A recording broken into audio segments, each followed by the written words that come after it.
प्रिय साथियों नमस्कार। हमारी इस YouTube चैनल में आपका स्वागत है। आज से हम आपकी सेवा में एक नई वीडियो सीरीज प्रस्तुत कर रहे हैं। इसका शीर्षक है क्या भारतीय शासक वर्ग के लिए उसके अंधभक्त अंग्रेजी कहावत कभी कभी पिशाच अपने निर्माता को ही खा जाता है को चरितार्थ करेंगे। इस शीर्षक को मैं पुनः दोहराना चाहूँगा।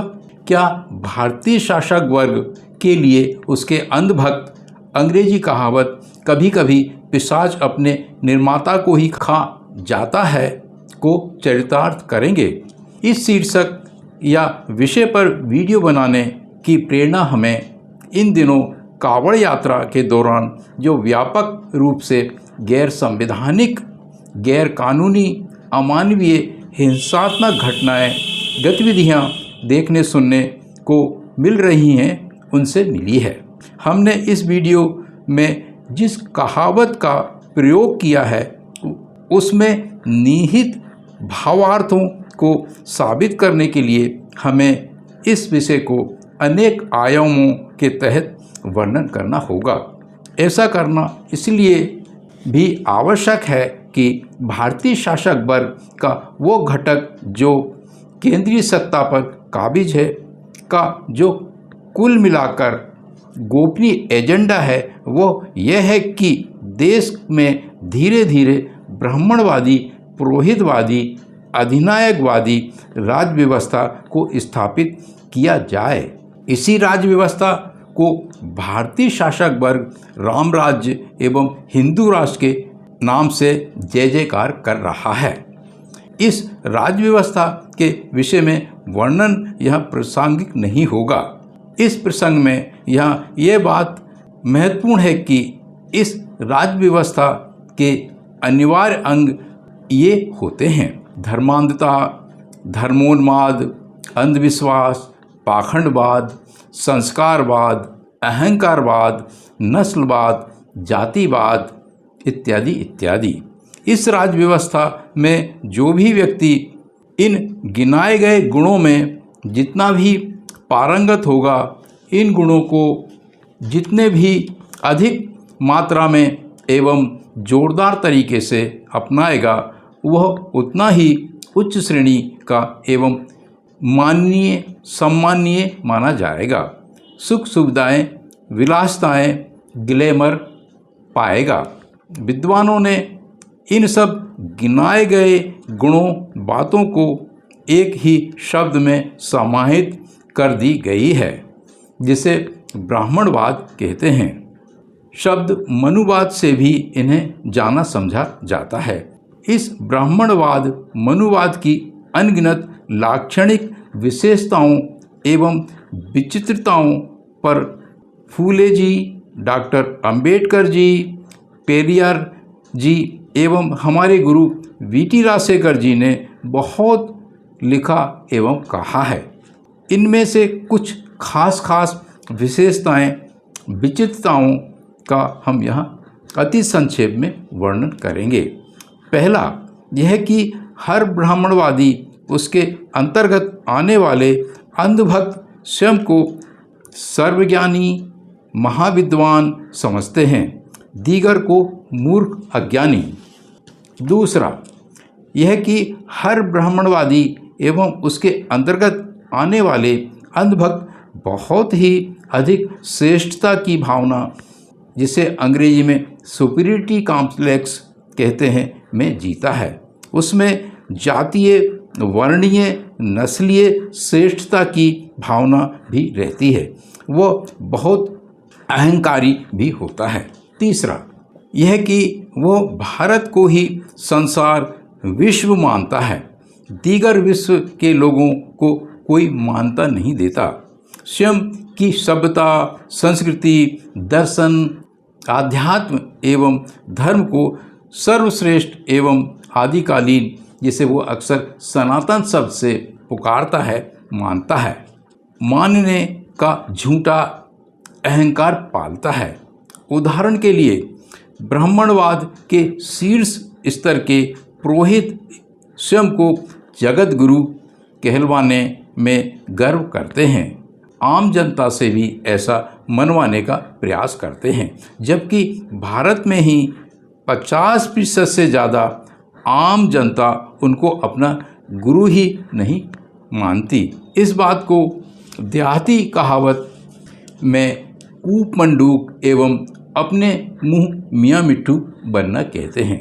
चौथा यह कि जैसा कि हमने पहले कहा है, धर्मोन्माद, धर्मांधता, अंधविश्वास, पाखंडवाद, संस्कारवाद, कर्मकांडवाद की ब्राह्मणवाद में इतनी भरमार है कि आम जनता 12 महीने 24 घंटे इनमें उलझी रहती है। इन सब बातों में अपनी जो कुछ भी थोड़ी बहुत खून पसीने की कमाई होती है बर्बाद करती रहती है। इनमें देश के महंगे अति महत्वपूर्ण साधन संसाधन खाद्यान्न सामग्रियां भारी मात्रा में बर्बाद होते रहते हैं। यहाँ हमारे विद्वान दर्शकों को यह बात जान समझ लेना चाहिए कि वास्तव में ये सब गतिविधियाँ भारतीय शासक वर्ग के लिए बहुत ही फायदेमंद बिजनेस मॉडल की तरह से होती हैं। इसी तारतम्य में यहाँ एक ऐतिहासिक दुखद बात बताना और भी प्रासंगिक होगा कि भारत इन्हीं सब बातों की वजह से ही गुलाम हुआ था। इस गूढ़ रहस्य को हमने हमारी YouTube चैनल पर शीर्षक पिछड़ा वर्ग एवं अनुसूचित जातियां में क्षत्रिय बनने का जुनून शासक वर्ग को सत्ता पर काबिज रहने में मददगार से प्रसारित एक वीडियो सीरीज में ऐतिहासिक वैज्ञानिक तार्किक प्रमाणों के साथ उजागर किया है। पर्दे पर उभरी आई बटन को दबाकर आप इस वीडियो सीरीज को देख सुन समझ सकते हैं। पांचवी बात यह कि भारतीय शासक वर्ग आज के इस तकनीकी वैज्ञानिक तार्किक हेतुवादी युग में भी, जहां विश्व व्यापारीकरण भूमंडलीकरण मुक्त व्यापारीकरण के युग में भी अपने मध्ययुगीन ब्राह्मणवादी पुरोहितवादी संकुचित राष्ट्रवादी अधिनायकवादी एजेंडे को बड़ी तेजी से आगे बढ़ा रहा है और विश्व चलन विश्व जनमत world trend and world opinion के ठीक विपरीत भारत को ब्राह्मणवादी पुरोहितवादी अधिनायकवादी राज्य व्यवस्था की ओर ले जा रहा है। छठवीं बात यह है कि भारतीय शासक वर्ग की सोच विचारधारा दर्शन एवं मानसिकता चूँकि पुरोहितवादी अधिनायकवादी है, अतः वो आज भी मध्ययुगीन अधिनायकवादी मान्यताओं जैसे कि राजा कभी कोई गलती नहीं करता तथा राजा एवं प्रजा की अवधारणा, जिसे अंग्रेजी में the concept of the king and the subject कहते हैं, को मानता है, उन्हें अपनाता है। यही वजह है कि वर्तमान में भारतीय शासक वर्ग का वो घटक जो केंद्रीय सत्ता पर काबिज है, लोकतांत्रिक मूल्यों को एवं संवैधानिक प्रावधानों को धत्ता बताकर अधिनायक की तरह से कार्य कर रहा है, शासन प्रशासन चला रहा है। सातवीं बात, भारतीय शासक वर्ग की बाइबिल बंच ऑफ थॉट्स के अनुसार उसके लिए सत्ता शक्ति केंद्रों पर बने रहने के लिए यह अनिवार्य है कि वो भारत के मूल निवासियों, धर्मांतरित जन समूहों, मुस्लिमों, ईसाइयों, बौद्धों, सिखों एवं वैज्ञानिक तार्किक विचारधारा वाले लोगों जिन्हें वो आंतरिक शत्रु मानता है के प्रति नफरत फैलाकर उनके विरुद्ध हिंसा, आगजनी, भेदभाव सारे देश में फैलाकर रखे। ऐसा करने के लिए उसे बहुत बड़ी संख्या में बिना वेतन की विशाल फौज की तथा धन साधन संसाधन की आवश्यकता होती है।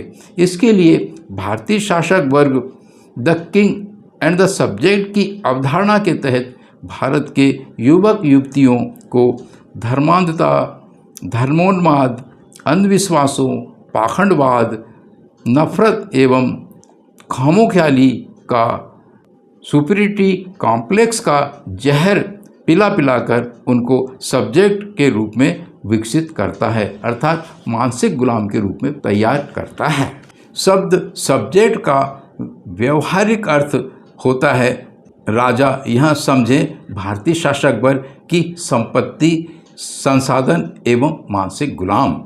इन दिनों इन्हें एक अन्य नए शब्द अंधभक्त से भी जाना जाता है। जैसा कि इस शब्द अंधभक्त से बोध होता है, ऐसा व्यक्ति जो ज्ञान, बुद्धि, शिक्षा, दीक्षा में तो शून्य है, किंतु स्वयं को बहुत बड़ा ज्ञानी, शक्तिशाली एवं स्वयं को बहुत बड़ा राष्ट्र, देशभक्त समझता है। वो जो भी कर रहा है, कह रहा है, सर्वथा सही है ऐसा मानता है।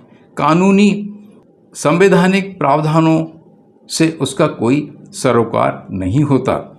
सिविल सोसाइटी एवं अनुशासन तथा सदाचरण से उसका कोई सरोकार नहीं होता। बस उसके स्वामी, यहाँ समझें भारतीय शासक वर्ग का आदेश, निर्देश या संकेत भर मिलना चाहिए, वो कुछ भी करने को तैयार रहता है। इस अंधभक्त में ढेर सारी मनोवैज्ञानिक, मानसिक विकृतियाँ, जिसे अंग्रेजी में सिंड्रोम्स कहते हैं, होती हैं। जैसे कि अगर कोई भी सज्जन व्यक्ति इसको कुछ वैज्ञानिक, तार्किक, संवैधानिक बातों को बताने, समझाने की कोशिश करता है, सिविक सेंस एवं सामाजिक अनुशासन को पालन करने की बात करता है, तो यह अंधभक्त उसी सज्जन व्यक्ति पर भड़क कर उसे ही मारने पीटने के लिए दौड़ पड़ता है। अंधभक्तों की दूसरी मानसिक विकृति, सिंड्रोम, ये होती है कि वो स्थापित मानदंडों के अनुसार तो बहुत मूर्ख, धूर्त एवं लंपट होता है, किंतु स्वयं को बहुत बड़ा विद्वान, सर्वज्ञाता मानता है। आप एक प्रयोग करके देख लीजिए। ऐसे अंधभक्तों की 4-5 की एक टोली बनाकर किसी एक ऐसे व्यक्ति जो इतिहास विषय में प्रोफेसर है से उसका इतिहास विषय पर शास्त्रार्थ डिबेट करा दीजिए। ये अंधभक्त उस इतिहास के प्रोफेसर को ही मूर्ख, अज्ञानी, पागल घोषित कर देंगे। आश्चर्य तो इस बात का है कि ऐसे ही अंधभक्तों को भारतीय शासक वर्ग बहुत पसंद करता है। पूर्व में वर्णित इन गुणों वास्तव में दुर्गुणों में जो अंधभक्त जितना निपुण होता है, पारंगत होता है, तदनुसार इन गुणों का वो जितना अच्छा प्रदर्शन करता है, उन्हें लागू करता है। जैसे कि हिंसा, आगजनी, मॉब लिंचिंग, हथियारों का प्रदर्शन, नफरत फैलाने वाली भाषणबाजी इत्यादि इत्यादि, वो उतना ही मान सम्मान पाता है, सुख सुविधा एवं विलासता, पूछ परख एवं ग्लैमर का जीवन जीता है। एक मज़ेदार किंतु चौंकाने वाली बात हम आपको और बता दें। जब एक तरफ भारतीय शासक वर्ग ने बेरोजगारी के सारे रिकॉर्ड तोड़ दिए हैं, तो दूसरी तरफ इन दर-दर भटकने वाले बेरोजगार अंधभक्तों की ऐसी करोड़ों की संख्या वाली फौज आसानी से तैयार हो गई है। यह फौज भारतीय शासक वर्ग के लिए, खासकर उनके पुरोहितों, पंडे पुजारियों, कथावाचकों, वाचिकाओं, अन्य कट्टर धार्मिक संगठनों के नेताओं के एक आह्वान पर भोजन पानी, छोटी छोटी सामग्रियों, चंद रुपयों के लिए, जहाँ तक कि मुफ्त में घूमने फिरने के लिए भी मधुमक्खियों की तरह से लाखों की संख्या में एकत्र हो जाते हैं और रैलियों में, चल समारोह में टूट पड़ते हैं। यही वे अवस्था है कि आप विभिन्न धार्मिक आयोजनों में, कथा प्रवचनों में, रैलियों में धार्मिक चल समारोहों में, कुंभ सिंहस्थ के मेलों में एवं पूरे भारत में हजारों स्थानों पर आयोजित होने वाले मेले ठेलों में, कावड़ यात्राओं में, अन्य धार्मिक यात्राओं में ऐसे भक्तिनों की करोड़ों की उपस्थिति हमें देखने को मिलती है। अंधभक्ति के मामले में यह तो हुआ सामाजिक राजनीतिक पक्ष, इसका मनोवैज्ञानिक पक्ष भी है जो बहुत खतरनाक है। इस पक्ष का हम इस प्रकार से वर्णन करते हैं। इस बात को तो हम पहले ही बता चुके हैं कि ये अंधभक्त, धर्मांध, धर्मोन्मादी, अंधविश्वासी, कर्मकांडी तो होते ही हैं। अशिक्षित, अर्धशिक्षित एवं अधकचरा शिक्षित भी होते हैं। इनमें सामाजिक सदाचरण एवं अनुशासन का अभाव रहता है। वे बहुत ही विद्वान होने के झूठे गुमान में भी रहते हैं। श्रेष्ठता की झूठी भावना भी रखते हैं। जिद्दी, बदमिजाजी भी होते हैं। अहंकारी भी होते हैं।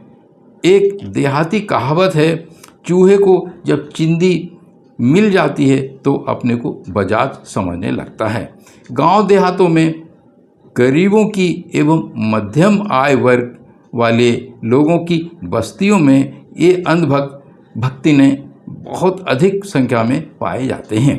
ऐसे अंधभक्तों से इनके माता पिता भी परेशान रहते हैं। ये उपेक्षा के शिकार भी रहते हैं।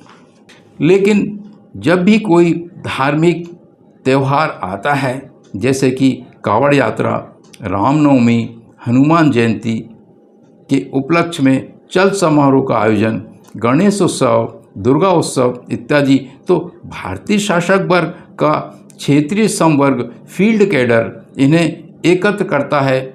जोशीले भाषणें वास्तव में धर्मोन्मादी एवं नफरत फैलाने वाले भाषणों को पिलाता है।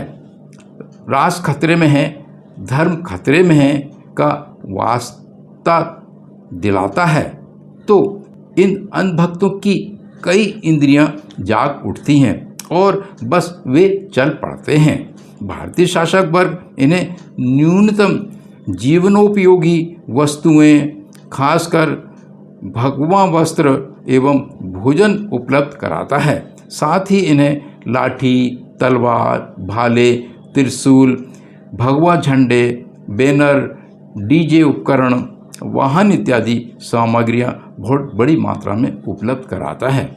इस क्रम में सबसे खास बात यह है कि जैसा कि आपने कावड़ यात्रा के दौरान देखा होगा, जगह जगह पर, मुख्य स्थानों पर, चौराहों पर इन अंधभक्तों के स्वागत करने के लिए भव्य मंच, पंडाल, स्वागत द्वार बनाए जाते हैं और इनका फूल मालाओं से, गुलदस्तों से भव्य स्वागत किया जाता है।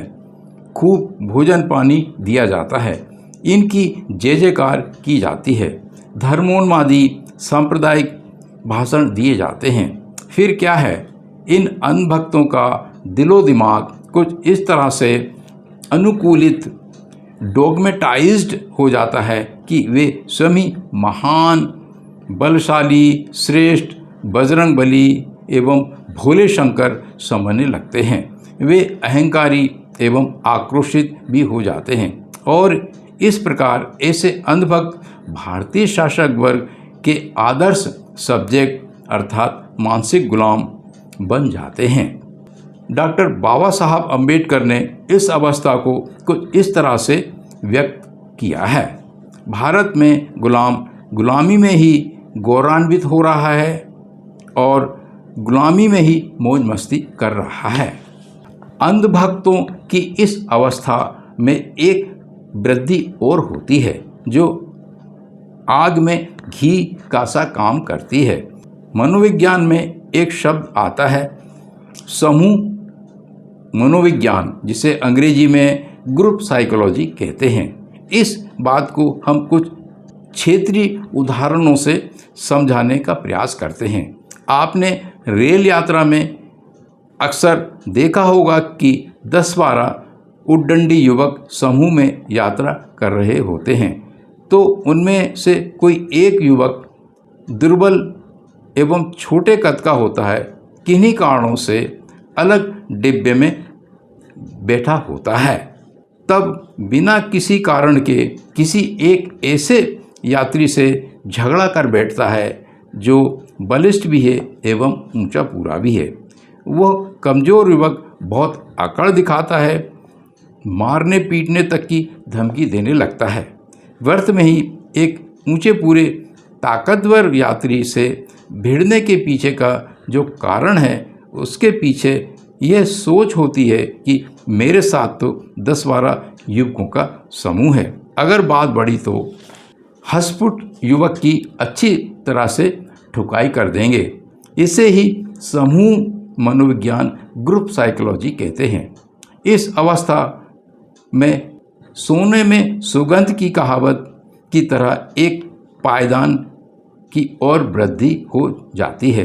कहते हैं संयम है कोतवाल तो फिर डर काहे का। अर्थात भारतीय शासक वर्ग के धार्मिक सांस्कृतिक नेताओं का एवं कट्टरपंथी संगठनों का पूरा समर्थन होता है। फिर पुलिस प्रशासन भी शिथिल हो जाती है। जब भी भारतीय शासक वर्ग, खासकर कट्टरपंथी दक्षिणपंथी वर्ग धार्मिक रैलियां, कावड़ यात्राएं, दीगर शोभा यात्राएं निकालता है तो आपने देखा होगा कि इनमें शामिल अंधभक्त हिंसात्मक मूड में रहते हैं। वे अहंकार भरे एवं आक्रोशित अवस्था में भी होते हैं। वे घातक हथियारों, लाठियों, झंडों को लहराते हुए उन्मादी एवं भड़काऊ नारों के साथ नाचते गाते चलते हैं। जब कभी कोई मस्जिद सामने आती है, रुककर ऐसा हिंसात्मक एवं भयपूर्ण वातावरण बनाते हैं कि प्रतिक्रिया स्वरूप जाने अनजाने में कुछ ऐसी अनहोनी हो जाती है कि हिंसा भड़क उठती है, तोड़फोड़ आगजनी हो जाती है, भारी जनधन की हानियां भी होती हैं। यही सब बातें कावड़ यात्रा के मामले में भी होती हैं।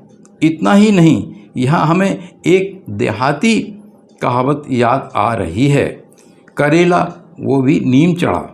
इस कहावत के माध्यम से हम क्या कहना चाहते हैं उसे आप सभी विद्वान श्रोतागण जानते समझते हैं। हाँ, कावड़ यात्राओं में क्या क्या हो रहा है आप, हम एवं सारा संसार देख सुन समझ रहा है, लेकिन इतना अवश्य ही कहना चाहेंगे कि कभी कभी ऐसा लगता है कि एक तरफ कावड़ियों की व्यापक अमानवीय खुली हिंसात्मक हरकतें देखने सुनने को मिलती हैं, दूसरी तरफ पुलिस प्रशासन का मूक दर्शक बने रहना, तीसरी तरफ शासन की ओर से उनका महिमा मंडन करना, पूछ परख करना, सेवा चाकरी करना, शीर्ष स्तर की सुरक्षा व्यवस्था करना, ऐसा आभास कराता है कि क्या ये सब अमानवीय एवं असंवैधानिक गैरकानूनीकृत राज्य द्वारा प्रायोजित हैं। यही वे कारण हैं कि हमारे मन में प्रश्न उठते हैं कि क्या भारतीय शासक वर्ग अपने को सत्ता शक्ति केंद्रों पर सतत रूप से काबिज रखने के लिए एवं अपने गोपनीय एजेंडे को पूरा करने के लिए, अर्थात मुस्लिमों, ईसाइयों, सिखों, बौद्धों एवं विज्ञानवादियों, तर्कवादियों को दबाकर रखने के लिए करोड़ों की संख्या वाली बिना वेतन की इन अंधभक्तों की फौज को स्थापित एवं संधारित मेंटेन किए हुए है। अब प्रश्न उठता है कि इस करोड़ों की संख्या वाली अंधभक्तों की फौज को संधारित या मेंटेन करने के लिए तथा उसे 24 घंटे सक्रिय रखने के लिए शासक वर्ग के पास धन, साधन, संसाधन कैसे और कहां से आते हैं। यहाँ सबसे पहले हम यह बात बता दें कि भारतीय शासक वर्ग ने इसके लिए सारे के सारे तंत्रों, संवैधानिक संस्थानों, शैक्षणिक अनुसंधान केंद्रों, प्रकाशन संस्थानों, मीडिया तंत्र को झोंक रखा है। लगभग 2 करोड़ की संख्या वाले साधु संन्यासियों, कथावाचकों, कथावाचिकाओं, धर्मगुरुओं, मठाधीशों, अखाड़ों को भी झोंक रखा है। इस मामले में भारतीय शासक वर्ग ने एक किलाबंदी सी कर रखी है जिसमें कोई सेंध नहीं मार सकता। इन सब बातों के पीछे एक सिद्धांत काम करता है। वो इस तरह से है कि अगर कोई एक प्रणाली, सिस्टम किसी एक व्यक्ति को बिना किसी लागत के एवं मेहनत के उसकी रोटी पर घी मक्खन लगाने का कार्य करती है, तो वह व्यक्ति चाहेगा कि यह प्रणाली, सिस्टम हमेशा ही ऐसी चलती रहे और तेजी से, मजबूती से चलती रहे। यही सिद्धांत भारतीय शासक वर्ग के लिए लागू होता है। विश्व से भिन्न उसकी जो धार्मिक, आध्यात्मिक, सांस्कृतिक प्रणाली है, उसमें दान दक्षिणा, चढ़ावे, भेंट पूजा की बहुत भरमार है। उसमें 24 घंटे 12 महीने चलने वाले सैकड़ों संस्कार, पूजा पाठ, मेले ठेले, यज्ञ हवन, कथा प्रवचन की भी बहुत भरमार है। रीति रिवाजों एवं धार्मिक तीज त्योहारों, अनुष्ठानों की भी बहुत भरमार है। ये सब एक प्रणाली, एज ए सिस्टम की तरह काम करते हैं। इन सब से बिना किसी मेहनत एवं लागत के भारतीय शासक वर्ग को बहुत बहुत बहुत भारी मात्रा में कमाई होती रहती है। दूसरी तरफ वो अंधविश्वासों एवं पाखंड को बढ़ावा दे देकर भी बहुत बड़ी मात्रा में कमाई करता है। उदाहरण के लिए एक बाबा अपने याचकों, भक्तों को, ज़रूरतमंदों से कहता है, समोसे खाओ, मनोकामना पूरी होगी। भारतीय शासक वर्ग की इसी प्रणाली, सिस्टम का परिणाम है कि उसके प्रायः सभी मुख्य मंदिरों में खरबों रुपया, टनों सोना चांदी, कुंटलों हीरे जवाहरात एवं अन्य बेशकीमती वस्तुएं भंडारित हैं। इन सब कीमती वस्तुओं में प्रतिवर्ष अरबों खरबों रुपए की वृद्धि हो रही है। विशुद्ध रूप से यह प्रणाली एक बिजनेस मॉडल है। इन दिनों इसकी काफ़ी चर्चा हो रही है, जिसे धर्म का धंधा शब्द से पुकारा जाने लगा है। प्रिय साथियों, इस पृष्ठभूमि के साथ इस वीडियो सीरीज का यह प्रथम एपिसोड यहाँ समाप्त होता है। इसमें हमने आपको यह बताया है कि भारतीय शासक वर्ग सामाजिक, राजनीतिक, सांस्कृतिक, धार्मिक परिस्थितियों या यूँ कहें कि पक्षों, एस्पेक्ट्स का इस्तेमाल करके अपने करोड़ों की संख्या वाले बिना वेतन के अंधभक्तों की फौज कैसे तैयार करता है। अगले एपिसोड में हम इस मामले में उन धार्मिक, आर्थिक, बिजनेस मॉडल का और विस्तार से चर्चा करेंगे, जिनकी मदद से भारतीय शासक वर्ग एक तरफ अपने मानसिक गुलामों, अंधभक्तों को दीन दरिद्र बनाए रखता है, दूसरी तरफ अपार धन, वैभव, विलासता, संपत्ति को प्राप्त करता रहता है। अगर आपको लगता है कि आपके ज्ञान में वृद्धि हुई है एवं आपको कुछ नई जानकारी प्राप्त हुई है, तो हमारी इस चैनल को सब्सक्राइब करने, वीडियो लाइक करने और अधिक से अधिक शेयर करने का कष्ट करें। हमारे साथ बने रहने एवं पूरा वीडियो देखने के लिए बहुत बहुत धन्यवाद। पुनः नमस्कार।